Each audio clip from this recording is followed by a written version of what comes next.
सुप्रभात। आइए आज के दिन की शुरुआत करते हैं एक सुविचार के साथ। नज़र को बदलो तो नज़ारे बदल जाते हैं। नज़र को बदलो तो नज़ारे बदल जाते हैं। सोच को बदलो तो सितारे बदल जाते हैं। कश्तियाँ बदलने की ज़रूरत नहीं, कश्तियाँ बदलने की ज़रूरत नहीं। दिशा को बदलो तो किनारे खुद बदल जाते हैं, किनारे खुद बदल जाते हैं। आइए आज हम कक्षा 6 के पाठ 7 जिसका नाम है साथी हाथ बढ़ाना के बारे में आज बात करने जा रहे हैं। इस पाठ को हम हमारे पूर्व वाले वीडियो में पढ़ चुके हैं। आइए आज इसके प्रश्न अभ्यास पर बात करते हैं। तो लीजिए, हमारा पहला प्रश्न है, इस गीत की किन पंक्तियों को तुम अपने आसपास की ज़िंदगी में घटते देख सकते हो। बच्चों, आपके आसपास में ऐसी बहुत सी घटनाएं घटित होती हैं जो हम अपनी ज़िंदगी में देखते हैं, जीवन में देखते हैं, आसपास के वातावरण में देखते हैं। तो आपने भी ऐसी घटनाएं देखी होगी, तो बताएंगे आप कि कौन कौन सी घटनाएं हैं। तो आप इसको किस प्रकार से कहेंगे? हम इस गीत की निम्न पंक्तियों को हम अपने आसपास की ज़िंदगी में घटते हुए देखते हैं। पहला, एक अकेला थक जाएगा, मिलकर बोझ उठाना। दूसरा, अपनी मंजिल सच की मंजिल, अपना रास्ता नेक। तीसरा, मेहनत अपने लेख की रेखा, मेहनत से क्या डरना।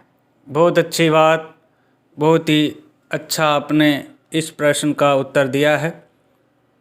हम ऐसी बातें हमारे आसपास के वातावरण में देखते हैं कि कोई व्यक्ति थक जाता है तो दूसरे व्यक्ति उसकी सहायता करते हैं, मिलकर के बोझ उठाते हैं तो वो कार्य आसान हो जाता है। ऐसा हम अपने आसपास अपने घर परिवार में बहुत देखते हैं।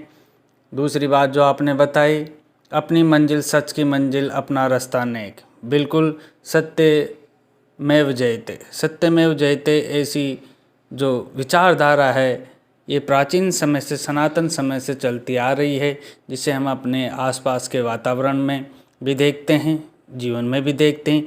तीसरी बात जो आपने बताई कि अपने मेहनत अपने लेख की रेखा, मेहनत से क्या डरना।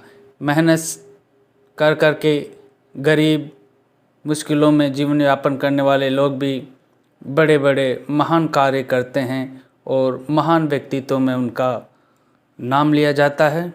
तो आपने जो प्रश्न का उत्तर दिया वो बहुत ही अच्छा, इसके लिए आपको धन्यवाद। आइए अब अगले प्रश्न के बारे में बात करते हैं। हमारा अगला प्रश्न है, सागर ने रास्ता छोड़ा, पर्वत ने शीश झुकाया। शाहिर जो इस गीत के गीतकार हैं उन्होंने ऐसा क्यों कहा, उसको अपनी अभ्यास पुस्तिका में आपको लिखना है। तो बच्चों, शायर ने ऐसा क्यों कहा होगा?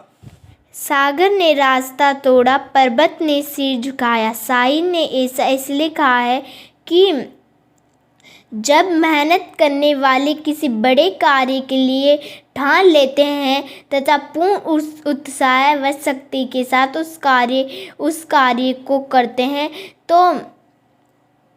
तो असंभव या दिखने वाला कार्य भी संभव हो जाता है। तो असंभव सा दिखने वाला कार्य भी संभव हो जाता है। बहुत ही अच्छा उत्तर दिया आपने कि शायर ने ऐसा इसलिए कहा कि मेहनत करने वाले जो व्यक्ति होते हैं, परिश्रम करने वाले जो लोग होते हैं, वह किसी बड़े कार्य को करने के ठान लेते हैं और तो पूर्ण उत्साह और शक्ति के साथ उस कार्य को करते हैं।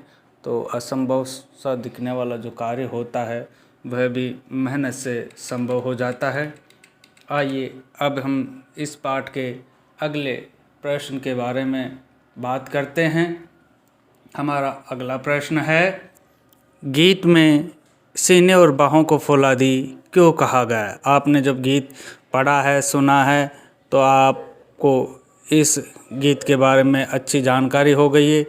अतः आप बताएंगे कि इस गीत में सीने और बाहों को फुला दी क्यों कहा गया। आप बताएंगे बच्चे? मेहनत करने वाले लोग बिना किसी दर्द के घबराए कठिन से कठिन कार्य भी करते हैं, अर्थात वे मजबूत है। इसलिए गीत में सीने और बाहों को फौला दिखाया गया है। बिल्कुल सही बात। आप अच्छी तरह कोशिश करोगे तो अच्छे जवाब दे पाएंगे, अच्छी चर्चा कर पाएंगे।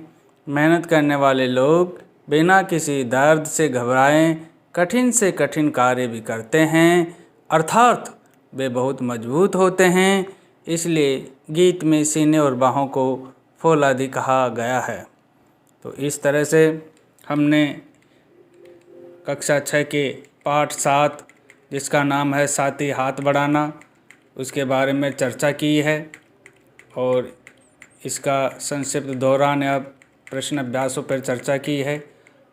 आप इस पाठ के प्रश्न अभ्यास अपनी अभ्यास पुस्तिका में कर लें और अगले पाठ के लिए हम अपने अगले वीडियो में मिलेंगे।